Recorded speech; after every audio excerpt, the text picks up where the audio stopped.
Excelente dia a todos vocês, né? Estamos hoje aqui então começando mais uma de nossas lives, agora matinais, né? Lives matinais aqui às quartas-feiras, às 7 horas na Academia da Reforma Tributária. E o tema de hoje, né, é um tema muito importante, né? A todos aí que estão se debruçando sobre a reforma tributária, né? A gente vai abordar um pouquinho, vai trabalhar aqui com vocês alguns aspectos relacionados ao Pacto Federativo, né? E para tanto eu vou convidar, né, o meu grande amigo, um importante tema, né?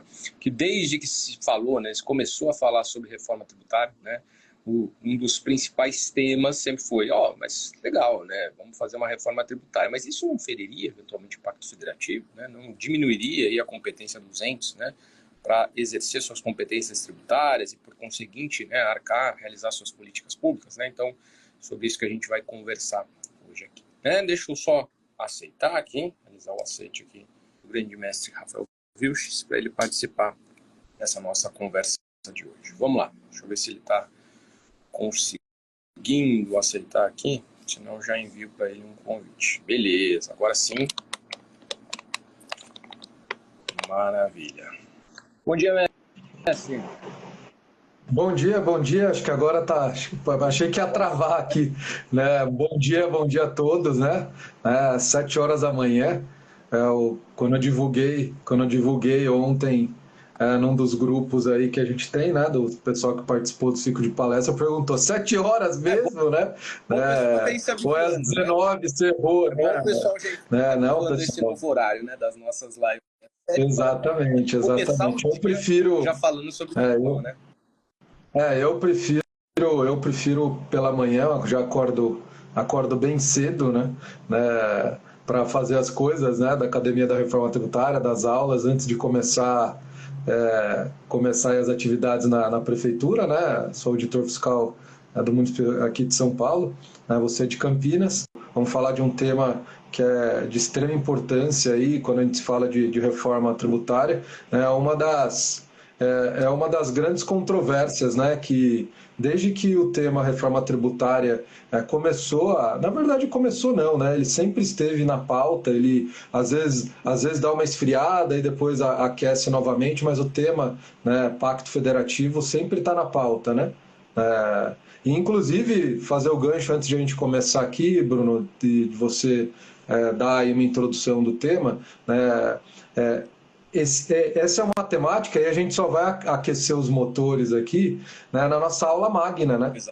Quem participou aí do nosso ciclo de palestras explorando os desafios da reforma tributária, né, em que a gente lançou aí os Centros de Estudos Avançados da Reforma Tributária, meio que o nosso Netflix da reforma tributária, né? A assinatura aí, né, para você é um produto em esquema de assinatura, de produção contínua de aulas. Sobre o tema, fala um pouquinho pessoal, que conhece.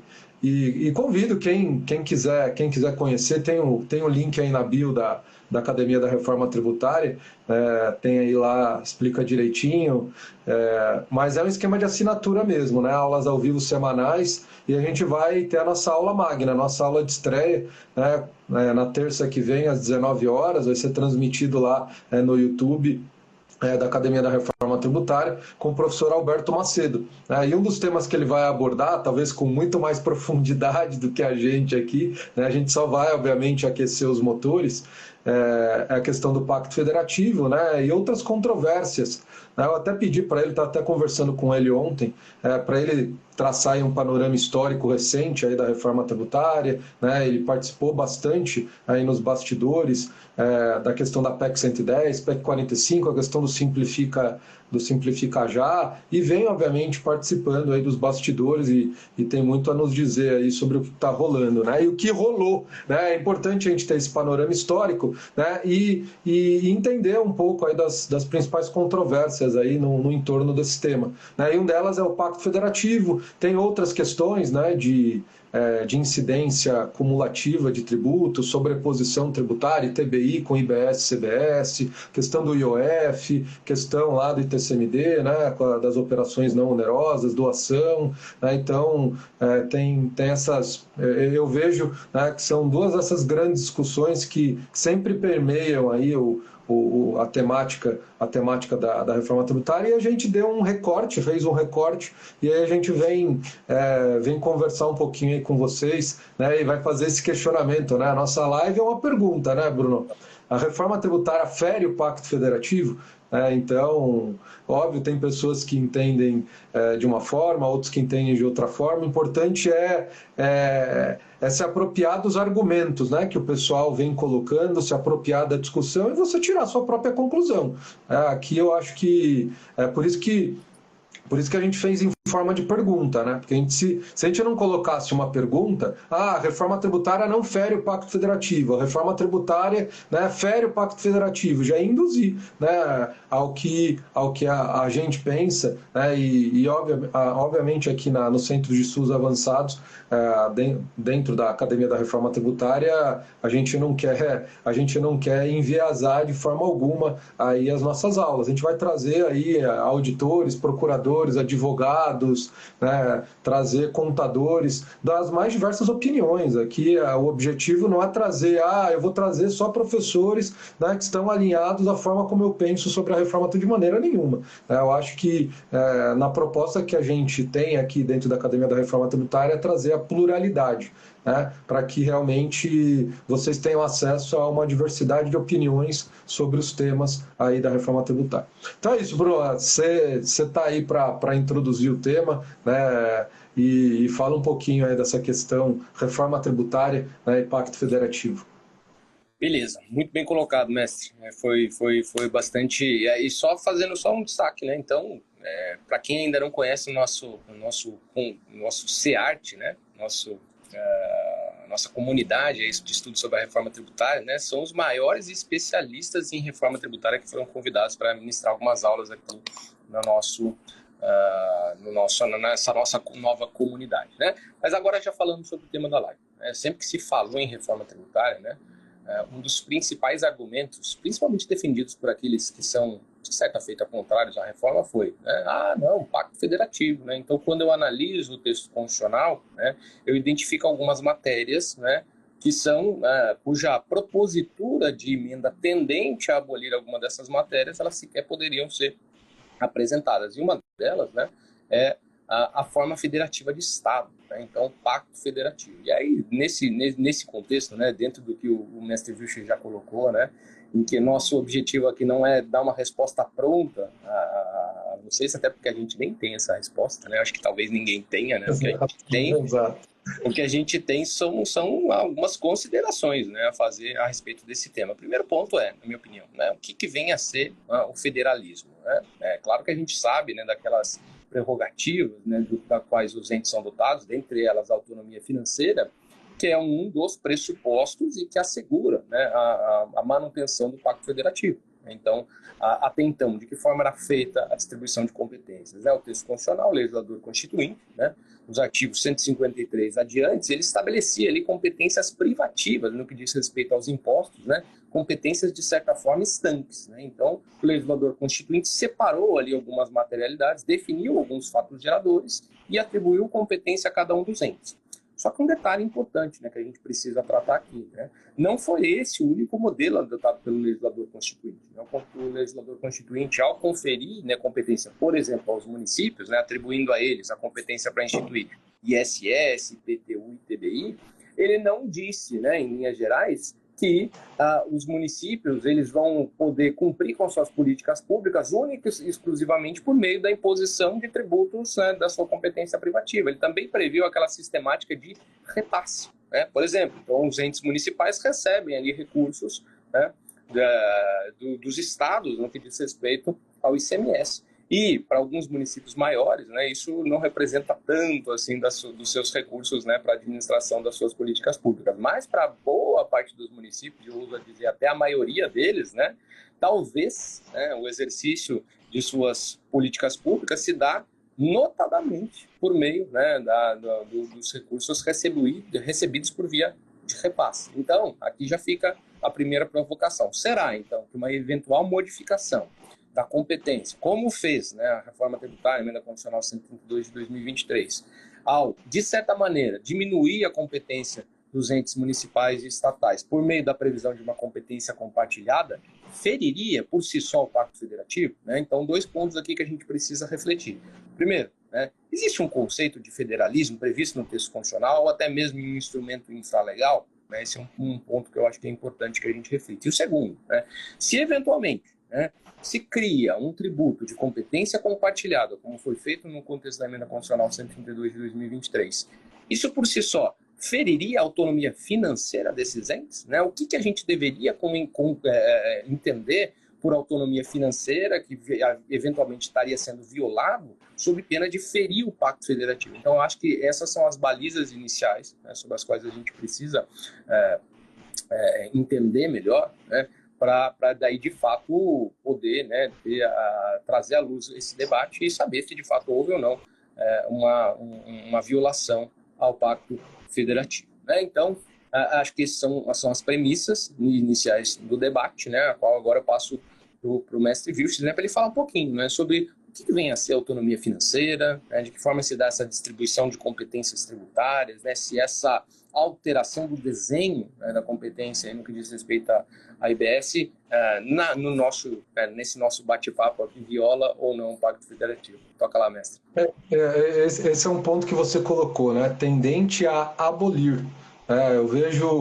Eu vejo alguns colocando, né, que a reforma está redistribuindo as competências, né? Realmente, você olha lá como que é hoje, né? O município com ISS, os estados com ICMS, a União lá com PIS/COFINS, IPI, e aí você acaba criando o IBS, extinguindo o ISS de competência privativa do município, ICMS. Então você está redesenhando aí as competências tributárias, né? Retirando da competência privativa do município um importante imposto, não para todos, né? Mas para os municípios maiores o ISS tem uma importância grande, criando um imposto que não vai ser só do município, né? Então você está realmente redistribuindo as competências, né? A questão é, pelo simples fato de você mexer nessa redistribuição das competências, isso, de certa forma, está abolindo a nossa federação, né? Porque isso só se torna inconstitucional, que aí alguns alegam, né, que a reforma tributária seria inconstitucional, porque ela estaria, né, tendente a abolir com a nossa federação. Porque não é que a gente não pode mexer no Pacto Federativo, a gente pode mexer. Isso não é um tema imutável. A questão é, essa modificação está tendente a abolir a nossa federação, a concentrar competências, né, interferir, reduzir a autonomia, né, dos entes, né? Em especial, você falou da autonomia financeira, né? Quando a gente fala na distribuição, de distribuição de competência, a gente está falando de dinheiro no caixa, né? Porque qual que é a finalidade, uma das finalidades, uma das funções do tributo? É trazer dinheiro para os cofres públicos. Por quê? Por que ele precisa de dinheiro? Porque é fonte de receita, né? Para realmente ele exercer aquelas perspectivas da sua autonomia, autogoverno, autoadministração, autolegislação, e aí um dos pilares que realmente sustentam essa autonomia é a autonomia financeira. Autonomia financeira, né? E quando a gente fala de autonomia financeira, o principal ponto, né, são receitas próprias. Realmente o ente ter receitas próprias e não ficar dependendo de repasse, né? Você falou, foi colocado aí sobre a questão de repasse, e esse é um ponto importante quando a gente fala de autonomia financeira, né? E aí é interessante a gente pensar no seguinte ponto: se a gente tirasse toda a competência dos entes, né, principalmente dos subnacionais, e transferisse tudo para a União, e a União repassasse esses recursos para os entes, a gente ficasse vivendo só de repasse, né, a gente ia ter o mesmo ingresso financeiro, né, nos cofres públicos dos estados e municípios, mas não por receita própria, via repasse. Isso iria interferir, né, na autonomia financeira, né, dos entes, porque toda vez quando a gente fala de IVA, né, historicamente, a gente fala de um IVA nacional, federal, que é um modelo, normalmente adotado pelo mundo, né? Só que a maior parte dos estados são unitários, né? A gente tem poucos estados federados. Então você pega lá os IVAs europeus, a maior parte está em um estado unitário. Então, que realmente é um IVA único, né, federal, e aí realmente o poder central transfere lá para as províncias que não são autônomas, né, são entes descentralizados, né, administrativamente, e não tenham autonomia política como existe aí nas federações, né? E aí esse é um ponto importante, esse é um ponto importante que sempre entra em discussão quando a gente fala de IVA, né? O IVA único, um IVA federal, em que a União seria competente e depois transferiria recursos para os entes, né? Então seria retirado competência deles, né? Seria retirado receita própria deles, em que eles seriam competentes para lá criar o tributo, arrecadar, fiscalizar, né? E aí, obviamente, eles teriam autonomia legislativa para decidir qual é a carga tributária, né? E aí, se eles precisassem aumentar, eventualmente, porque ele quer executar uma determinada política pública que precisa de mais recursos, ele ia lá, enviava um projeto de lei para a Assembleia ou para a Câmara para aumentar essa carga e implementar, eventualmente, essa política pública, num contexto em que você tem um IVA único federal, né, você retiraria essa atribuição, essa autonomia aí essa autonomia do ente. Então, quando a gente fala de autonomia, a gente fala de autonomia financeira, né, e a autonomia financeira não é só entrar dinheiro em caixa, né, é realmente entrar dinheiro em caixa decorrente de uma decisão política própria do ente. São receitas próprias. Eu gosto de dar o exemplo do filho independente e do filhinho de papai, né? O filhinho de papai fez lá 18 anos ou até mais, né? E depende de mesada do pai, né? E aí o filho tem lá, sei lá, o pai dá uma mesada lá pro filhinho lá de R$2.000, né? E o outro filho, ele trabalha e ganha R$2.000, eles têm o mesmo valor. Só que um tem recursos próprios, ele recebe por esforço próprio, ele vai lá e trabalha e recebe o salário dele, e o outro recebe a mesadinha do papai, né? E aí o pai dá uma ordem para ele, né? Ou pede alguma coisa para ele. O filho que trabalha fala, pai, eu não vou fazer isso. Não, você vai fazer. Não, eu não vou fazer. Vai contra o que eu penso, não vou fazer. O que o pai pode fazer? Eu vou, tá bom, pai, eu saio de casa, eu tenho dinheiro, eu tenho meu dinheiro, eu pago, dou meu jeito e pago, né? Sabe o que o filhinho de papai que recebe a mesada do filho, tá bom, pai, pode deixar que eu faço. Ele não vai poder contrariar o pai, porque sabe o que o pai pode fazer? Você não vai fazer o que eu tô te pedindo, eu tô te ordenando? Mês que vem a mesada cortada. Não, pai, tá bom, eu faço o que você quer, né? Eu faço o que o senhor quer. Tá bom, é isso. Uma federação em que um ente vive de repasse é isso. Óbvio que não é bem assim, porque os repasses têm previsão constitucional, né? E a União não pode, da noite para o dia, falar, eu não vou te repassar, né? Mas ela pode ir lá conceder um benefício fiscal, né, de um tributo que ela tem que repassar, né? E aí, obviamente, da noite para o dia, porque ela concedeu aquele benefício fiscal de um tributo que é da competência dela, né? E aí diminui o valor do repasse para aquele ente. E o ente não pode reclamar, porque a União tem essa atribuição, essa competência, né, de conceder benefício fiscal, isenção, né, de um tributo que é da sua competência, né? E o que efetivamente ela arrecada, uma parte ela transfere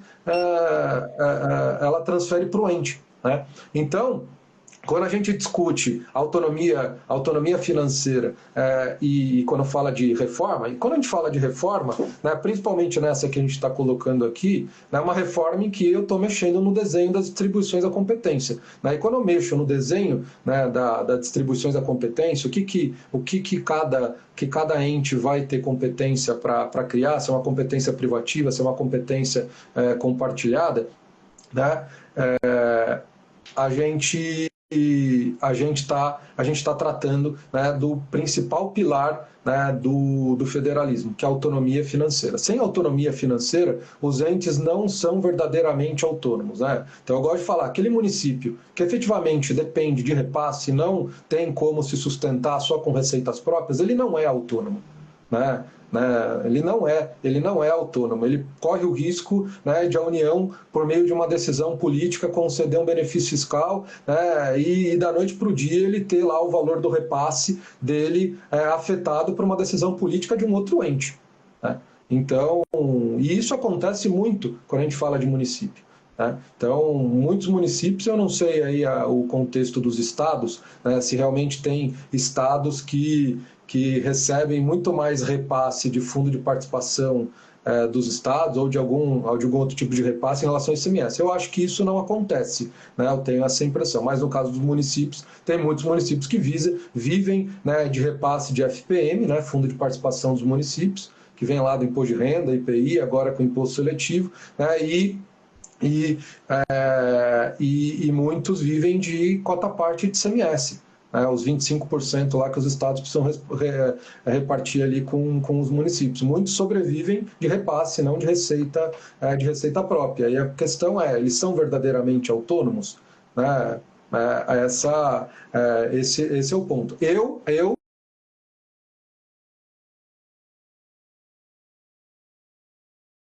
Ele precisa se sustentar financeiramente por meio de receita própria, né? Então, esse é um ponto, né? Esse é um ponto. A gente tem que responder a reforma tributária. Ela está afetando efetivamente a autonomia financeira, né, dos municípios, né, ou dos estados, dos entes de forma geral? Porque toda essa discussão, quando a gente fala de distribuição de competência, passa pela questão da autonomia financeira, né? Mas esse é um ponto só, né? A gente não pode só resumir a discussão dessa temática, Pacto Federativo e Reforma Tributária, a questão da autonomia financeira, né? E aí eu passo a palavra para o Bruno, né, porque também tem, quando a gente entra nessa discussão, a questão da autonomia legislativa, né, Bruno? Porque quando a gente fala do nosso IVA, né, o modelo que a gente adotou é o IVA dual, IBS, CBS, há uma centralização agora legislativa, né? A lei complementar que vai instituir o IBS, a CBS, é uma lei complementar nacional. Então, os entes não vão mais poder instituir, né, o seu tributo. Então, de que forma essa centralidade no tocante à instituição do IBS e da CBS, interfere, né, na autonomia aí dos entes, e se de alguma forma isso feriria o Pacto Federativo. Muito bom, vou tentar ser breve aqui, porque esse é um tema que de fato é palpitante, né? É o coração aí da reforma tributária, né? Um primeiro aspecto que eu queria destacar, né, que diferentemente do que eu tenho ouvido por aí, né, essa sistemática prevista pela Emenda Constitucional 132, né, no que diz respeito à competência compartilhada de IBS e CBS, não se trata de repasse de recursos, né? Então, os recursos ali que vierem a ser arrecadados pelo comitê gestor, eles são próprios, né, dos entes ali que compartilham uma competência. Claro que é uma figura nova, né, que muitos de nós ainda estamos nos acostumando, né, com esse novo conceito de competência tributária, né, porque se a gente passar há pouco tempo atrás, quando a gente falava em competência tributária, né, era lugar comum, né, lembrar, né, de que competência era um poder, né, de instituir um determinado tributo e exercer, por conseguinte, aos poderes ali que decorrem do exercício da competência tributária, né? Isso, no contexto da reforma tributária, modifica, né? Já que IBS ele tem uma competência compartilhada entre os entes, logo, né, embora os recursos sejam arrecadados pelo comitê gestor, eles pertencem aos entes, né, que costumam se dizer aos entes subnacionais, né? Então, embora o comitê gestor realize, né, essa centralização de arrecadação, não há, no meu entendimento, uma investida contra a autonomia financeira dos entes, já que os recursos a eles pertencem, né? Houve uma mera previsão, uma sistemática de operacionalização, né, desse novo conceito, né, de competência compartilhada, porque, do contrário, né, sabendo, né, que essa reforma tributária surge num contexto de desconfiança, né, grande entre os entes eles não gostariam, né, isso inclusive sempre também foi um empecilho, né, a reforma tributária, de depender da União, né, de viver ali de uma centralização da União e viver de mesadinha, como bem colocou aí o mestre Vilches, né, mas não foi bem esse o desenho, né, adotado pelo texto constitucional, né. Então, esse é um primeiro aspecto que eu acho importante, né, os recursos pertencem aos entes, né, então, no meu entendimento, né, até mesmo isso poderia ser e é uma discussão bastante válida, né, no que diz respeito aos repasses constitucionais, né, distribuição, por exemplo, o repasse do ICMS, dentre os diversas outras previsões, né, de transferência de recursos, né, mas no que diz respeito ao IBS, eu acho que não há uma investida contra a autonomia financeira dos entes. Agora, muito bem colocado pelo mestre Vilches, né, uma eventual tentativa, né, de diminuir, reduzir, de mitigar a autonomia legislativa, que também é parte, né, do contexto de autonomia, né, quando a gente pensa em pacto federativo, né. Aqui eu já queria só fazer um destaque, né, voltando àquela previsão constitucional de federalismo, né, porque atualmente não há, né, uma definição do que vem a ser, né, existem essas competências, né, essa ideia de autonomia financeira, orçamentária e legislativa, né, que são pressupostos, né, para a garantia do pacto federativo, mas não há uma definição precisa. Tá, autonomia legislativa, mas o ente, né, para que de fato ele exerça, né, com integralidade a sua autonomia legislativa, ele precisaria definir todos os elementos da regra matriz de incidência tributária. Né? Então isso também é uma discussão importante que deve ser levantada. Outro ponto, né? Hoje, né, atualmente, né, o legislador constituinte já previu alguns mecanismos que reduz, de certa maneira, a autonomia legislativa dos entes. Um exemplo clássico aqui no nosso âmbito municipal é a previsão na Lei Complementar 116, né, por força de previsão constitucional, de que os municípios eles têm ali um limite ao estabelecimento das alíquotas de ISS. Então, por exemplo, pode o ente conceder isenção de ISS afora aqueles subitens previstos de forma expressa, né, 702, 705, 1601? Não. Né? E nem por isso, até o momento, né, se questionou sobre a eventual inconstitucionalidade desses dispositivos, né? O mesmo que se diga no que tange ao ICMS, né? Em que exatamente. O CONFAS, né? Precisa de convênio no CONFAS, né, cara? Convênio no CONFAS. Então, a Lei Complementar 2475, ela é inconstitucional, né, por prever um mecanismo ali bastante diferentão, né, que depende ali da unanimidade de todos aqueles ali que estejam lá deliberando sobre a matéria para que, eventualmente, possa ser concedido um incentivo fiscal. E mais, né, a gente poderia até mesmo tratar do Simples Nacional, né, uma regra prevista também pelo texto. Exatamente. Que acaba, né, trazendo ali uma certa redução à autonomia legislativa dos entes, né, já que trata-se de um regime opcional para o contribuinte, mas obrigatório para os entes. Né? Então, veja, né, atualmente já existem atualmente já há alguns anos, né, já existem algumas previsões no texto constitucional que, de certa feita, mitigam a autonomia legislativa dos entes, mas até o momento não foram declaradas inconstitucionais. Ou seja, parece-me que essa diminuição, né, de uma eventual competência legislativa que ocorre, né, de fato, tendo em vista que os entes, no contexto do IBS, eles só vão poder fixar as alíquotas, né, do IBS, ou seja, né, eu gosto de dizer que a gente tem 3 diferentes... É o IVA patrial, né? Patrial, exatamente. Que o IBS é duas partes, né? Duas partes, exatamente. Então, aqui no contexto do IBS municipal e estadual, né, compete a cada um dos entes, por meio de uma lei ordinária, né, aquela lei simplesinha, fixar suas alíquotas, né? E essa seria a garantia de autonomia legislativa prevista pelo texto constitucional. Mas, na minha opinião, né, já que, novamente, né, reforçando, né, inexiste um conceito constitucional, e nesse âmbito, né, a reforma tributária ela foi bastante...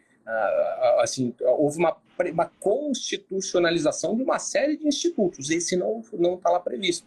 De maneira que eu entendo que a autonomia legislativa não é garantida única e exclusivamente se os entes acabarem por fixar de forma integral todos os elementos da regra matriz. Eu imagino que, possibilitando, né, o manejo das alíquotas, garante-se tanto autonomia financeira, né, porque a gente pode pressupor um cenário de caos. Você calibra a carga, né?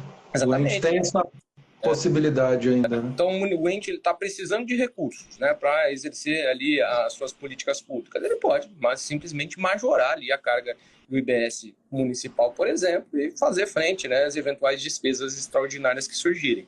Né? E no que tange a autonomia legislativa, já existem, né, para finalizar aqui meu ponto, né, já existem uma série de mecanismos previstos no texto constitucional que não foram declarados inconstitucionais, embora de certa feita, eles acabam por reduzir também a autonomia legislativa, como é o caso do ISS. O que você acha, Bruno? Eu queria te escutar. Você entende que essa questão da... Óbvio que houve uma redução da autonomia legislativa, isso é fato, né? Mas essa mitigação da autonomia legislativa, realmente ela teve uma finalidade. A gente tem que entender por que a gente está reduzindo, né, a autonomia legislativa.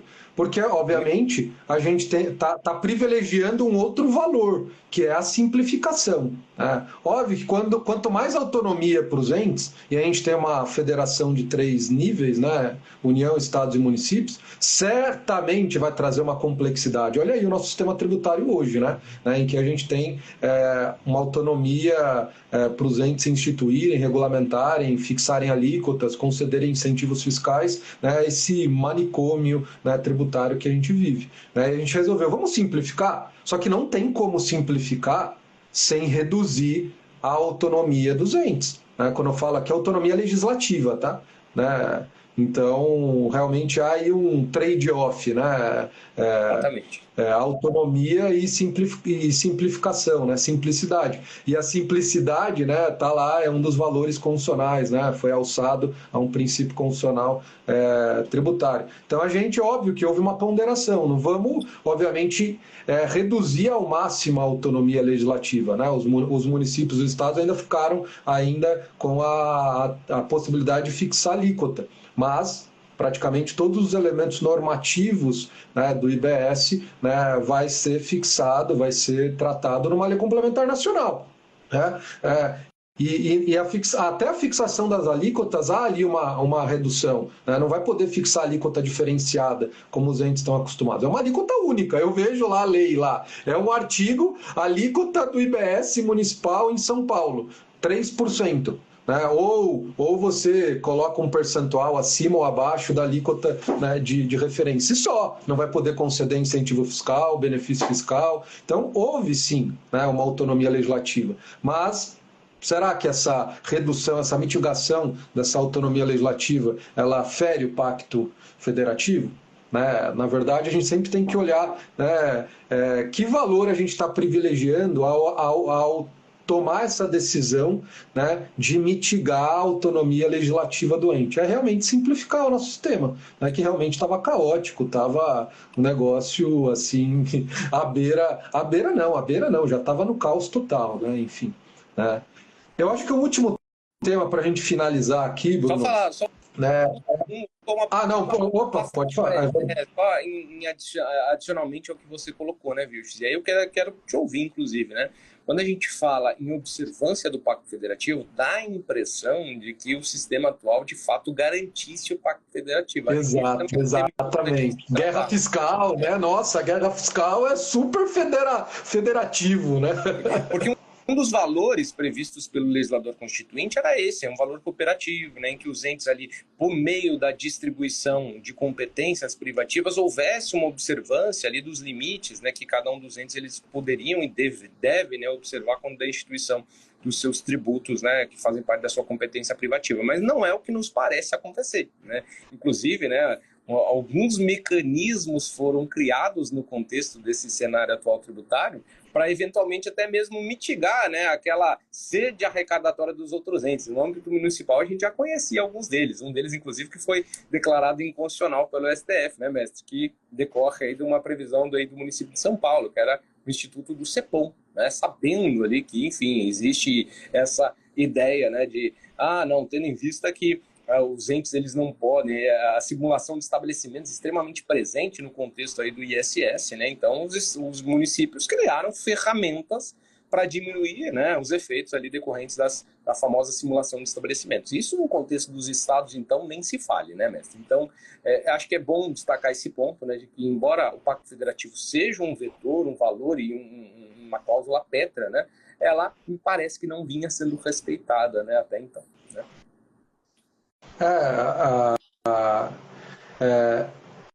E óbvio, né? Eu acho que um ponto que até acho que o Lucas trouxe aqui, né?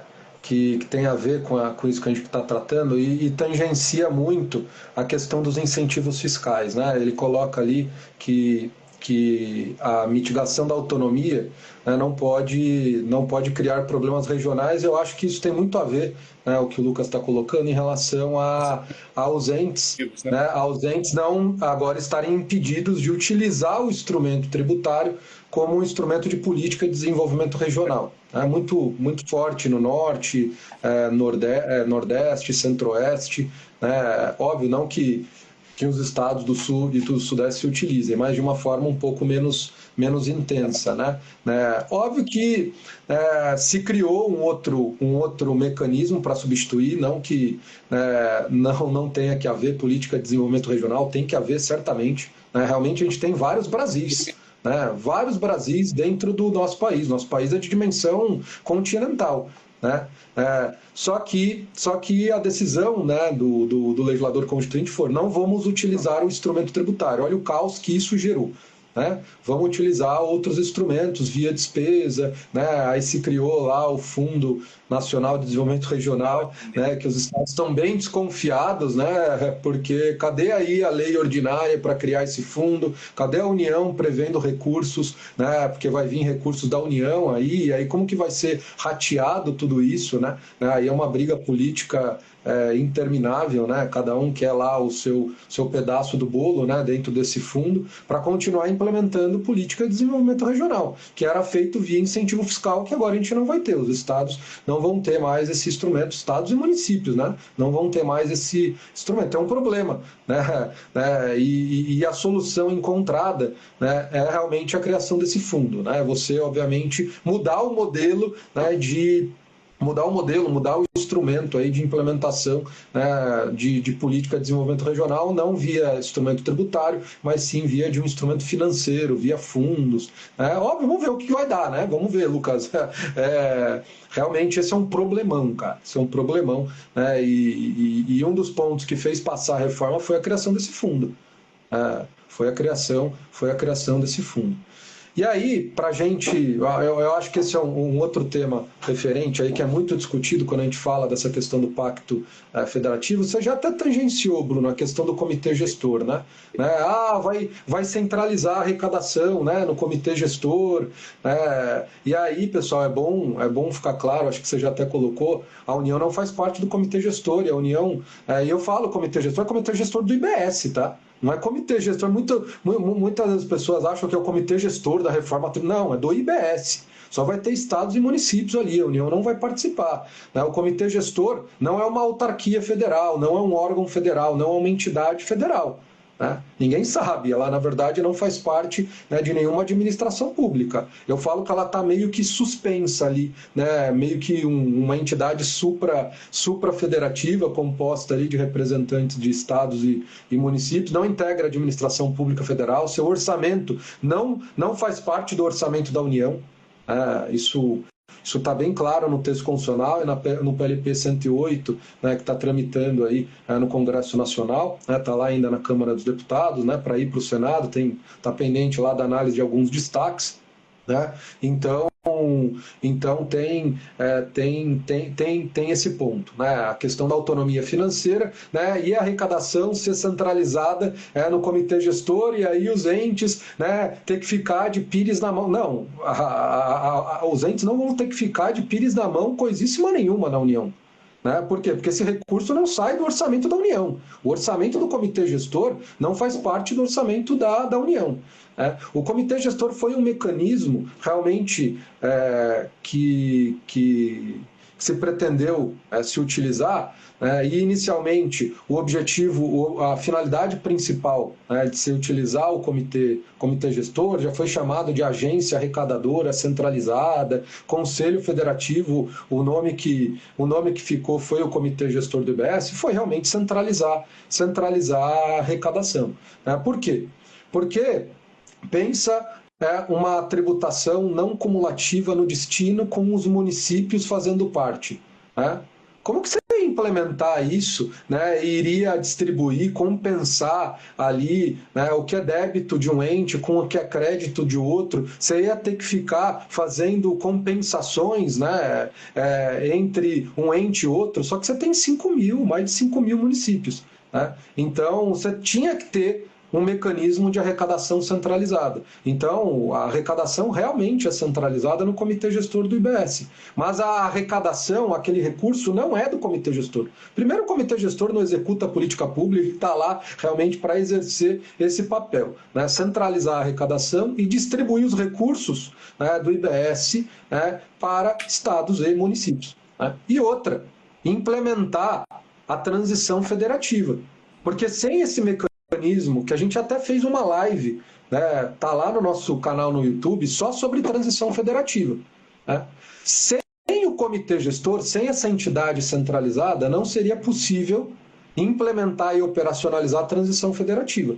Não seria possível, né? E a reforma tributária, provavelmente ela conseguiu agora ser aprovada por causa desse mecanismo de transição federativa, né? Porque quando você migra e sai do critério origem para o destino, a gente tem um monte de ente perdedor. Não fica com essa historinha que todo mundo vai ganhar, né? Tem entes que perdem, principalmente aqueles que mais produzem do que consomem, né? Porque a gente está indo para o destino. Então a gente teve que implementar uma transição para suavizar essa migração do critério do destino, da origem para o destino, né? E essa transição federativa que vai até 2098, né? Uma parte até 2078, outra parte até 2098, lá do seguro-receita e tal, né? Então, sem o comitê gestor, sem essa entidade central, né? Sem essa entidade central, você não ia conseguir implementar essa transição federativa, né? Então esse é um ponto que é importante, né? É importante a gente colocar, né? O comitê gestor, ele vai receber o recurso, óbvio que ele vai ficar com um percentual para financiar a sua estrutura, porque ele tem independência financeira e orçamentária, né? Então, ele não depende de recurso de nenhum outro ente, ele se financia com um percentual do que é arrecadado, né? Arrecadado aí de IBS. E a outra parte, ele vai distribuir conforme os critérios fixados na Constituição e detalhados nas leis complementares para os estados e municípios. Vai haver uma diferença, né, do que é hoje, porque hoje os estados e municípios estão acostumados a realmente o contribuinte pagar diretamente para o ente. Realmente vai haver uma diferenciação. Essa é uma preocupação, principalmente com recursos que vão ficar empossados ali, né, durante um determinado tempo no comitê gestor. Há aí uma preocupação, né, de quanto em quanto tempo o comitê gestor vai distribuir esses recursos, que são dos entes, não é do comitê gestor e de mais ninguém, são dos entes. Só passa pelo comitê gestor exatamente para que uma entidade central operacionalize isso e implemente a questão da não cumulatividade. Implemente a questão da não cumulatividade.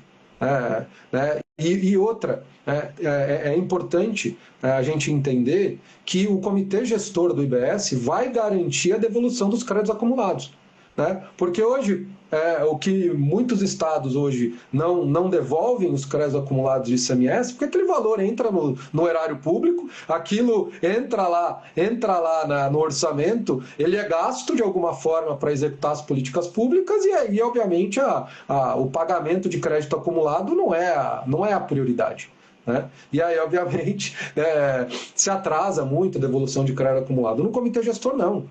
O próprio PLP vai estabelecer um prazo, né? E o comitê gestor não executa a política pública, né? Aquele valor que é de terceiro, e aquele valor que é de direito do contribuinte que acumulou crédito vai ficar lá segregado dentro da contabilidade lá do comitê gestor. Então realmente o comitê gestor, ele aparentemente centraliza, né, a arrecadação.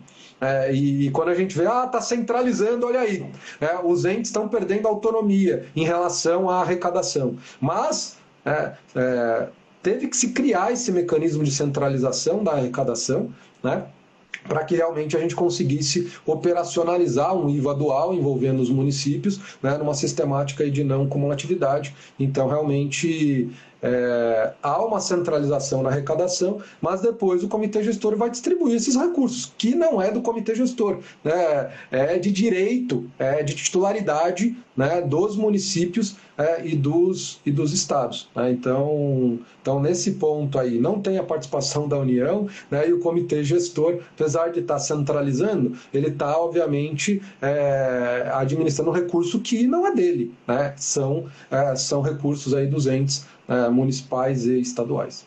Então, acho que a gente acho que tangenciou, né? Óbvio que esse assunto vai ser melhor aprofundado lá na live, lá com o Alberto, né? Um dos temas que o Alberto vai tratar na aula magna, né? A gente resolveu fazer essa live para já meio que aquecer os motores aí, já começar a tratar desse tema aqui, né, antes lá do Alberto, que acho que vai tratar de uma forma mais profunda, vai ter mais tempo, né, para tratar dessa temática. Até pegando o seu gancho aí, mestre, quero convidar, né, fazer um convite aí para todo mundo que está eventualmente assistindo, ainda não conhece o nosso centro de estudos, né, sobre a reforma tributária, né, centro de estudos avançados sobre a reforma tributária, né, na próxima semana, no dia 22, né, são iniciadas as aulas, né, por meio da aula magna, que vai ser ministrada pelo professor Alberto Macedo, que vai tratar... E termina o nosso desconto promocional, né, Bruno? Então, ali vai ser, né, o início, né, do nosso projeto, né, do Centro de Estudos Avançados sobre a Reforma Tributária, né, e também o fim do desconto, né, que a gente está com um valor extremamente proporcional. E faço aqui o convite, você, né, que atua na área, você é contador, advogado, procurador, né, auditor fiscal, né, tá aí, né, atuando na área, tá achando, né, que a reforma tributária está distante, olha, sinto lhe dizer, né, o nosso sistema tributário ele foi modificado significativamente, né, e você precisa se preparar para desempenhar, né, suas atividades a contento, né? A gente já vem estudando a reforma tributária há bastante tempo e parece que é tudo novo, né? Cada dia que a gente pega um determinado assunto para estudar, né, a sensação que dá, né, isso aqui é um mar sem fim de conhecimentos que a gente tem que eventualmente se debruçar sobre eles, né? Então faço o convite novamente a vocês aí, para vocês participarem, né, fazerem a parte desse nosso novo projeto, né? Então garanta o seu desconto, né, até o dia 22 na aula magna do professor Alberto Macedo. Já fica aqui o convite também para vocês assistirem, né, essa aula em que os temas, né, que tangenciados vão ser abordados de uma forma muito mais aprofundada, né? Aqui a gente só está fazendo aquela degustação, né, aquela introdução sobre o tema, né, que vai ser aprofundado de uma forma mais adequada pelo Alberto. E semana que vem, além da aula ao vivo, a gente essas lives aqui vão acontecer, né, por hora, né, às quartas-feiras, às 7 horas da manhã, né, e já dando um spoiler da nossa live da próxima semana, né, um tema também tão polêmico ou mais, né? O comitê gestor do IBS é o quarto poder da República, né? A galera provoca, exatamente. Né? Então a gente vem participando aí de várias discussões, né? Eu participo lá do núcleo de estudos fiscais em que a gente discute comitê gestor, né? Participei em algumas reuniões com o Alberto como ouvinte relator no PAT RTC lá do GT18 sobre comitê gestor. Então é um dos assuntos que eu venho discutindo bastante, né? É um dos pilares da reforma, né? O comitê gestor, e a gente vai discutir, conversar um pouquinho, né?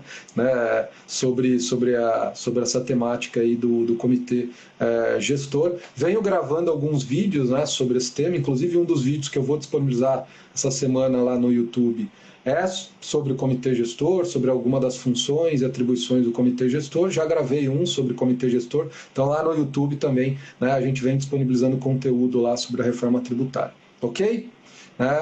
Então acho que é isso, né, Brunão? Você tem um compromisso agora, acho que era para a gente estar aqui até 7h45, tá, só para te liberar aí, só para te liberar ali.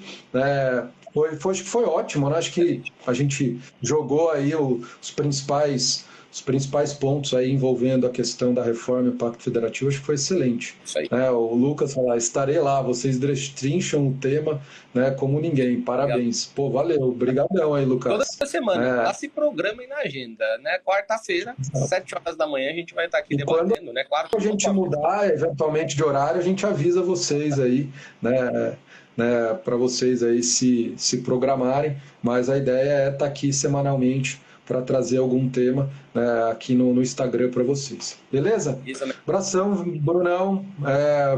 Bom dia para você, bom trabalho aí. Obrigado. Boa semana a todos. E é isso, pessoal. A gente se vê aí. Abração.